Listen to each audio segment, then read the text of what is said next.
Essa semana eu estava orando e no meu tempo devocional Deus fez eu lembrar de um painel que eu participei de liderança alguns anos atrás na Igreja Lagoinha, lá em Belo Horizonte. Era um congresso de jovens e eu era um dos pastores que estava respondendo os conferencistas. E uma pergunta que chegou para mim foi: como eu posso cumprir o chamado de Deus para a minha vida? Era uma moça que perguntou isso, e eu lembrei dessa pergunta, e lembrei desse episódio, e para mim ele tomou um contorno diferente. Era como se num momento novo da minha vida eu me perguntasse: Senhor, como eu posso cumprir o teu chamado? Como é possível fazer isso? E orando, uma série de personagens bíblicos vieram à minha mente, que alcançaram êxito, cumprindo o chamado de Deus. E hoje eu queria olhar para alguns desses personagens que a palavra de Deus nos apresenta e tentar compreender como eu e você, nós podemos cumprir o chamado do Senhor para nós. Quantos desejam isso? Você vai cumprir em nome de Jesus todo o bom propósito de Deus na tua vida. Eu fiquei tão feliz de ver o batismo, ver o pastor ali com tanta alegria fazendo o batismo, os irmãos aqui, que alegria, viu? Que privilégio. E é tão bom a gente ver os propósitos do Senhor se cumprindo na nossa vida. Que alegria. Todo bom propósito do Senhor vai ser cumprido na sua vida, amém? Como? O primeiro personagem que me veio à mente foi Jeremias. Jeremias cumpriu o seu ministério num tempo difícil. E a sua missão era preparar o povo de Deus para o exílio. Ele estava em Jerusalém quando a cidade foi sitiada e as pessoas passaram fome. E por isso ele ficou conhecido como profeta chorão, porque vendo as atrocidades da guerra e as pessoas passando necessidades, ele escreve um livro chamado Lamentações de Jeremias.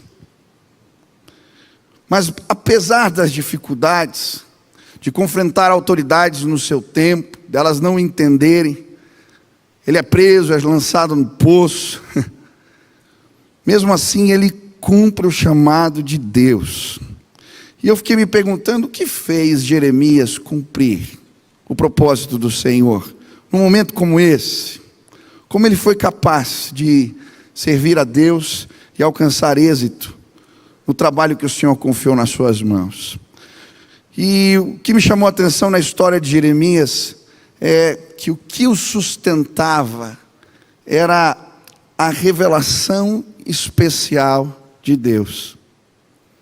E eu creio que o que mantém de pé o chamado que Deus confia nas nossas mãos é a revelação especial de Deus para nós.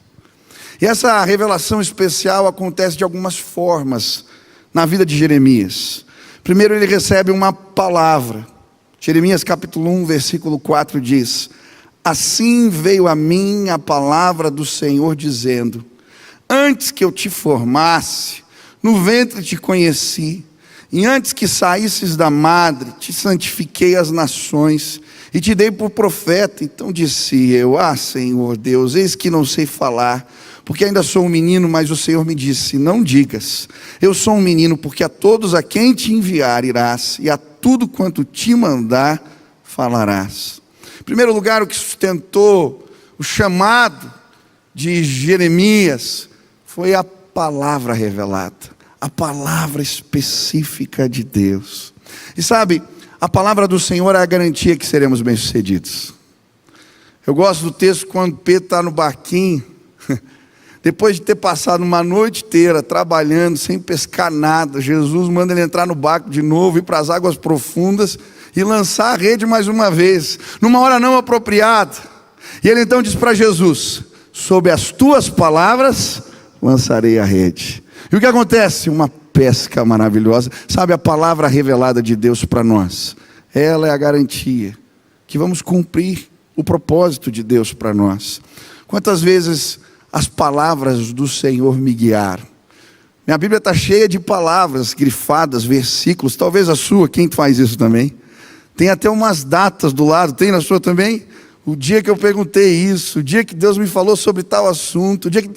São palavras de Deus que depositamos, alçamos a nossa fé ali e por isso nos mantemos firmes. Eu lembro de um amigo que ia fazer uma viagem para o exterior e ele tinha dúvida se esse era o projeto de Deus para a vida dele. Ele começa a pedir que o Senhor falasse com ele, então o Senhor fala com ele no Salmo 121, guardarei a sua saída e a sua entrada. Passa um tempo, ele pede um sinal financeiro e vem de novo o sinal que ele pede. Ele está fazendo uma viagem para uma cidade aqui no país e tinha uma torre e algo incomoda para ver o que estava escrito debaixo da torre. Ele chega naquele lugar e ele olha, estava escrito Salmo 121, guardarei a sua saída e a sua entrada. Ele vai para a viagem, passa dificuldades, mas ele lembrava, tinha uma palavra de Deus para estar naquele lugar. Quantos querem ser bem-sucedidos no chamado de Deus? Busque a palavra revelada, especial, específica de Deus para a sua vida. Mas Deus não dá apenas isso para Jeremias, Deus também dá uma visão para ele. O texto vai dizer, que é que vês, Jeremias? E eu disse, vejo uma vara de amendoeira. E disse-me o Senhor, viste bem, porque eu velo sobre a minha palavra para cumpri-la. Sabe, Deus sustentou o chamado de Jeremias, não apenas com a sua palavra, mas o Senhor também o visitou com uma visão. Quantos querem ser bem-sucedidos aqui no propósito de Deus? Você precisa receber visão do alto. É ela que nos sustenta. Ele recebe a palavra, mas no caminho Deus pergunta, o que você está vendo? A palavra amendoeira na língua hebraica tem a mesma fonética da palavra velar, cuidar. É como se Deus estivesse dizendo para ele, toda vez que você vê uma amendoeira no teu caminho, lembra, eu velo para cumprir os meus propósitos na sua vida. Sabe, a visão de Deus muitas vezes tem a ver com o cuidado. Ele nos manda e diz, ei, fica tranquilo, a tarefa foi difícil, confrontar reis, autoridades, não era fácil, mas eu zelo para cumprir a minha palavra, o meu propósito na sua vida. Visão de Deus, visão do alto. Ontem eu estava contando aqui como uma visão do cuidado de Deus se manifestou na minha vida. Um dia eu cheguei do culto tarde já, culto de domingo, depois você pregou várias vezes, eu estava cansado. Eu não queria falar com mais ninguém. E aí tocou meu telefone. Era um irmão da igreja. Falou, pastor, eu preciso falar contigo hoje. Falei, meu irmão, pode ser durante a semana, a gente marca um horário. Falou, pastor, não, tem que ser hoje, eu queria passar na sua casa. É só 5 minutos, nunca é 5 minutos. Isso eu já aprendi. Pastor, você desce na portaria, eu só quero falar rapidinho. Falei, tá bom, meu irmão, venha. E aí ele passou, eu desci, peguei o elevador. Ali no saguão, começamos a conversar. Passou 5 minutos. E ele falou assim, pastor, é o seguinte, eu quero falar um negócio para você, mas eu queria que você fosse lá no meu carro. Falei, esse negócio está ficando complicado. E aí eu peguei, entrei no carro. Falei, tá bom, meu irmão, vamos lá. Aquele irmão pega a estrada. Começa a andar na estrada. Eu falei, meu Deus, para onde eu estou indo? Passa um tempo, ele vira numa rua assim, no meio do nada. Vai andando, vira até estrada de chão. Um escuro, nenhuma luz. Ele para o carro, falou, pastor, desce do carro. Eu falei, meu Deus, o que vai acontecer aqui? Desce do carro, pastor. Tá bom, desci, ele desce também. Pastor, eu te trouxe aqui nesse lugar escuro, porque Deus mandou entregar uma palavra para você. Olha para o céu. E estava estrelado. Nesses dias disseram para você que as coisas não iam dar certo. Deus me mandou aqui te fazer olhar para as estrelas. Assim vai ser o seu ministério, pastor. Desse jeito. Ele entrou e começou a orar comigo dentro do carro. Sabe, quando eu voltei para casa, naquele dia eu tinha visto a amendoeira que Jeremias viu. Uma visão. do cuidado de Deus que chegou na hora certa. Eu não sei como você chegou aqui, mas uma visão do alto do Senhor vai se estabelecer na sua vida. Ele vela para cumprir os seus propósitos. Ele me chamou para contar as estrelas junto com você. Sabe, o que sustenta o nosso chamado é a palavra revelada, mas a visão do alto. E a visão não é só do cuidado. Se você continuar lendo o texto, o Senhor pergunta de novo: o que mais você vê? Ele diz: uma panela com água fervendo que vem do norte. E a visão do Senhor, quando queremos cumprir o chamado dele nas nossas vidas, tem a ver com o que ele quer para o seu povo. Qual é a direção? Qual é o caminho? Ei, em nome de Jesus, você quer ser bem sucedido no propósito que Deus deu para você? Procure uma visão do alto. Procure uma visão do alto. Mas não apenas isso Deus fez com Jeremias. Deus se revelou a ele também através de um toque. A Bíblia diz que estendeu o Senhor a sua mão e tocou-me na boca. E disse-me o Senhor: eis que ponho as minhas palavras na tua boca. Para cumprirmos o propósito de Deus, precisamos da palavra revelada, da visão que vem do alto, mas do toque de Jesus na nossa vida. Sem Ele, nada podemos fazer. É Ele que põe as palavras na boca, é Ele quem dá a unção, é Ele quem nos dá condição, é o toque de Jesus. Quantos querem o toque de Jesus hoje? Eu estava preparando essa mensagem e lembrei de uma canção antiga. O compositor dessa canção, em 1963, William Gaither, ele trabalhava com um evangelista que promovia cruzadas. E numa das cruzadas as pessoas começaram a vir à frente carregadas, com o rosto carregado, pesado. Mas à medida que Jesus as tocava, os seus semblantes eram transformados. Ele volta para casa com aquela imagem e começa a clamar no seu quarto por um toque do Senhor. E então Deus lhe dá essa canção: tocou-me, Jesus tocou-me, obrigado, de paz Ele encheu meu coração, quando o Senhor Jesus me tocou, livrou-me da escuridão. Canta aí, algemado. Algemado. Aleluia.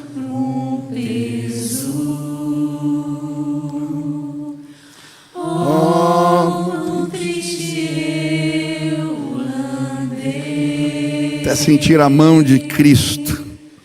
Até sentir a mão de Cristo. Não sou mais como eu era, eu sei. Obrigado, Lani. Tocou-me, tocou-me. Jesus tocou-me. De paz Ele encheu meu coração. Aleluia.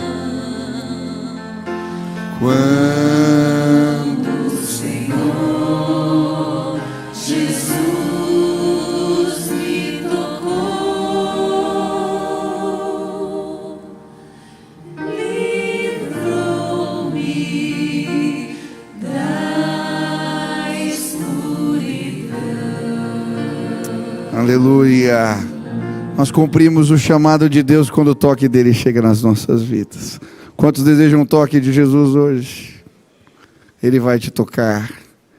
Ele vai te tocar. Ele vai te tocar. Hoje eu vim pedindo um toque de Jesus. Enquanto vim a esta casa. Aleluia. Mas sabe, outro personagem que eu lembrei, enquanto preparava essa mensagem, me perguntava como que eu posso cumprir o chamado de Deus na minha vida foi de Moisés. Moisés cumpriu o seu chamado porque deixou Deus tratar os seus medos. E a Bíblia nos mostra como Deus trata os medos de Moisés. Ele usa uma serpente, uma cobra brava e peçonhenta. Olha o que diz o texto em Êxodo 4. Então o Senhor lhe perguntou: o que é isso que tem nas mãos? Uma vara, respondeu ele, e disse o Senhor: jogue ao chão. Moisés jogou e ela se transformou numa serpente. Moisés fugia dela, mas o Senhor lhe disse: estenda a mão e pegue-a pela cauda. Moisés estendeu a mão, pegou a serpente e essa se transformou numa vara em suas mãos. O que está acontecendo aqui? Deus está tratando os medos de Moisés. Ele tinha acabado de ver uma sarça pegando fogo que não se consumia. Aquilo chama a sua atenção, ele vai até aquele lugar e Deus fala com ele: olha, eu tenho um chamado. Eu quero te usar para libertar o meu povo no Egito. E ele tem um monte de medos. E aí Deus faz aparecer uma cobra na frente dele. E dá uma ordem estranha. Pega ela pela cauda. Se alguém conhece um pouco de cobra, sabe que esse não é o jeito de pegar uma cobra. Você tem que pegar por onde? Por trás da cabeça. Por quê? Se você pegar pela cauda, ela se enrola no braço e você vira um alvo fácil da víbora. Por que que Deus manda ele pegar a cobra pela cauda? Deus queria ensinar para Moisés que com a ajuda do Senhor, ele podia enfrentar os seus medos. Mas quais eram os medos de Moisés? Ele vai dizer no versículo 1: Senhor, e se eles não acreditarem em mim, nem quiserem me ouvir, e disserem: o Senhor não lhe apareceu? O medo de não ser ouvido pelo povo, o medo de não ter sua liderança reconhecida, o medo da rejeição. Mas não apenas isso. No versículo 10 ele diz mais: ó Senhor, nunca tive facilidade para falar, nem no passado, nem agora que falaste ao teu servo, não consigo falar bem. Ele tinha medo, porque agora, diante do chamado do Senhor, as suas limitações ficariam ainda mais aparentes. Dependendo do desafio que Deus propõe para nós, é como se um holofote alcançasse aquilo que representa muitas vezes a minha e a sua limitação. Mas como é que Deus trata isso na vida de Moisés? Deus começa a manifestar uma série de sinais. Joga a vara, vira a serpente, pega pela cauda, vira a vara de novo. Você vai enfrentar o faraó assim. Põe a mão no peito, tira a mão, fica leprosa. Põe de novo, fica curado. E aí Deus fala: se isso não for suficiente, você vai tomar da água do Nilo e eu vou transformá-la em sangue. O que Deus está falando? Me obedece. Enfrenta os teus medos, que os meus sinais te acompanharão. Sabe, Deus não usa pessoas que não têm limitações. Todos nós temos. Mas é nas nossas limitações que Deus revela a sua glória. Ele usa gente simples. Ele usa pessoas que têm defeitos, problemas. Mas a obra é dele, os sinais são dele, e a glória é dele, aleluia. Hoje eu vim dizer para você: cumpre o chamado, enfrenta os teus medos, pega a cobra pela cauda, e os sinais de Deus vão te acompanhar em nome de Jesus. Talvez você me vê pregando aqui, né, e pensa que eu sou desinibido. Quando eu era criança eu era tão tímido, tão tímido, tão tímido. Eu lembro que eu estudava, fazia aula de música na Belas Artes. E eu fazia flauta. E quando chegava no dia das provas eu sabia tocar as músicas direitinho. Eu estudava. Mas quando chegava na hora eu ficava tão nervoso e eu tremia tanto que eu errava os buracos. Falar em público então. Um dia eu era adolescente E o pastor Jacques me pôs para pregar num mutirão missionário, numa congregação. Eu queria pegar ele. Eu lembro, antes de começar a ministração, eu fui lá para um quartinho que tinha na igrejinha, e eu estava tremendo. Falei: meu Deus, e agora? Senhor, me dá uma palavra. E eu tenho peso ainda de o meu pai ser um bom pregador, então eu achava que eu ia entregar alguma coisa. Eu, orando, abri a Bíblia, e eu lembro até hoje, caiu nesse texto: eis que eu ponho as minhas palavras na sua boca. Quando eu peguei no microfone, algo aconteceu. As palavras fluíam, porque o nosso Deus é poderoso. Você vai cumprir o chamado de Deus para a sua vida. Enfrenta os teus medos. Enfrenta os teus medos. E você vai ver a glória de Deus. Pega a serpente pela cauda em nome de Jesus. Quantos querem cumprir o chamado de Deus? Terceiro. Outro personagem que tocou meu coração foi Eliseu. 2 Reis 2:13 diz: depois pegou um manto de Elias, que tinha caído, e voltou para a margem do Jordão. Então bateu nas águas do rio com o manto, e perguntou: onde está agora o Senhor, o Deus de Elias? Tendo batido nas águas, essas se dividiram, e ele atravessou. Quando os discípulos dos profetas, vindo de Jericó, viram isso, disseram: o espírito profético de Elias repousa sobre Eliseu. Eliseu me intriga, essa história me intriga. Elias é tomado pelo Senhor, em carruagens de fogo. Não sobra nada, nenhum pedaço de roupa, nada, mas o manto dele fica. Por quê? O que esse manto representava? Para mim, ele representava o legado daquele homem. E sabe, Eliseu pôde vestir aquela capa, porque ele valorizou, ele honrou o que Deus havia dado para o seu antecessor. Quantos querem cumprir o chamado de Deus? Valoriza, honra aquilo que Deus depositou sobre aqueles que te ensinaram. Porque quando valorizamos e honramos esta unção, somos abençoados por Deus. E o Senhor confia nas nossas mãos uma capa que não é nossa. Enquanto eu estava pensando na nossa igreja, pensando no ministério, o Senhor colocou o desejo no meu coração de valorizar e honrar, como Eliseu fez. Ele honrou a unção que existia sobre a vida de Elias.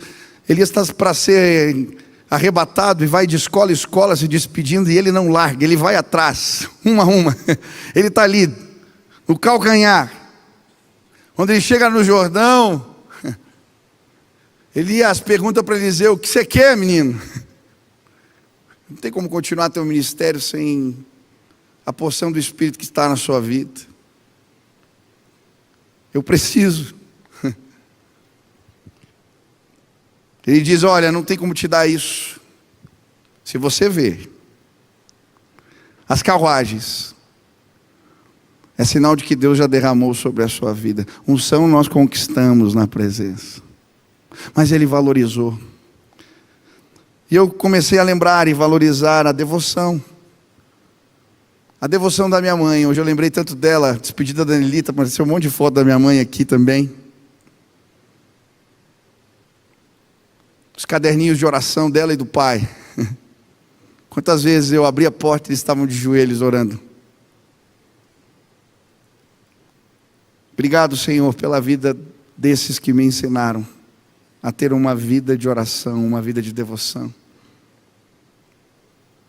Eliseu honra os métodos. Se você ler o livro de 2 Reis, você vai ver que muitos métodos de Elias aparecem no ministério de Eliseu. Hoje eu senti desejo de honrar muitos irmãos que me ensinaram. Esses dias apareceu uma foto lá, minha, quando eu assumi o Ministério de Adolescentes. A gente tinha feito uma viagem missionária, e eu estava junto com os adolescentes. Eu era igual, não dá para diferenciar quem era os adolescentes e quem era o líder, o pastor. Eu falei, meu Deus, que loucura! E eu sou grato a Deus pela vida da tia Marta, que hoje é líder da Basque, que me chamava na casa dela e pegava lá ela e o Silas, as planilhas de como organizava os acampamentos.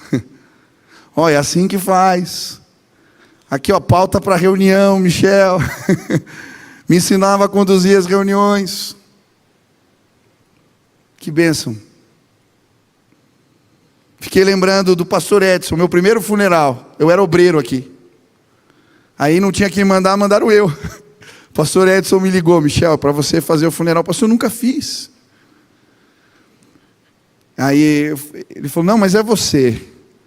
Eu falei, mas pastor, eu não estou com o sermão preparado. Ele falou, mas meu filho, abre em João 14, lê o texto e fala, Deus vai te usar. Abri a Bíblia e foi tremendo aquele dia. Depois do meu primeiro casamento, ele estava lá, fazendo o casamento junto, para me ensinar. Também fiquei lembrando da entrega de pessoas aqui nessa igreja, que me ensinaram tanto. Elias entregou tudo e Eliseu fez o mesmo. Talvez alguns não conheceram a tia Judite. Quem conheceu a tia Judite? A igreja já andava com aquele molho de chaves. Era a zeladora da igreja. Eu lembro um dia, era mais de meia-noite, tinha tido um evento na capela. Todo mundo tinha ido embora. Eu abri a porta da capela, estava a tia Judite sozinha, tirando os tapetes, tirando as escadas. Eu falei, e ela era uma senhora já de idade. Falei, que ajuda, avó, por favor. Ela ia fazer tudo sozinha. Quanta entrega. Seu Temix, que almoçava aqui nos almoços da igreja, ele gostava de conversar. E eu sentava para almoçar com ele, e ele me contava, menino, você sabe como é que essa igreja foi construída? Teve uma campanha que a gente deu todo o salário do mês. Eu dei o meu salário do mês. Paulo Jeremias. A gente ia para Fraiburgo, uma igreja com problema. Ele me levava lá para ajudar no louvor. Punha no carro, pregava, ensinava os irmãos. Aquela igreja não morreu por causa dele. Depois uma moça dali foi fazer seminário comigo. Porque tinha gente nessa casa que entregou e entregou muito. E eu louvo a Deus, porque quando nós honramos aqueles que deixaram um legado, valorizamos o que eles nos ensinaram, a bênção do Senhor e a unção dele se renova na casa do Senhor. Eu queria agradecer a Deus por essa igreja. Nós temos história. Nós temos gente linda aqui. Alguns chegaram há menos tempo. Mas tanta gente já entregou tanto. Você quer cumprir o seu chamado? Honra, valoriza o legado daqueles que passaram antes de você e já fizeram um bocado. E quem sabe eu e você vamos ter o privilégio de pegar o manto e quando tocar no rio de novo, ver ele abrindo mais uma vez, porque o Deus de Elias era também o Deus de Eliseu. Quantos querem vestir esse manto? Você vai cumprir o chamado de Deus na tua vida, eu creio, em nome de Jesus. Por fim, último personagem que eu lembrei, Pedro.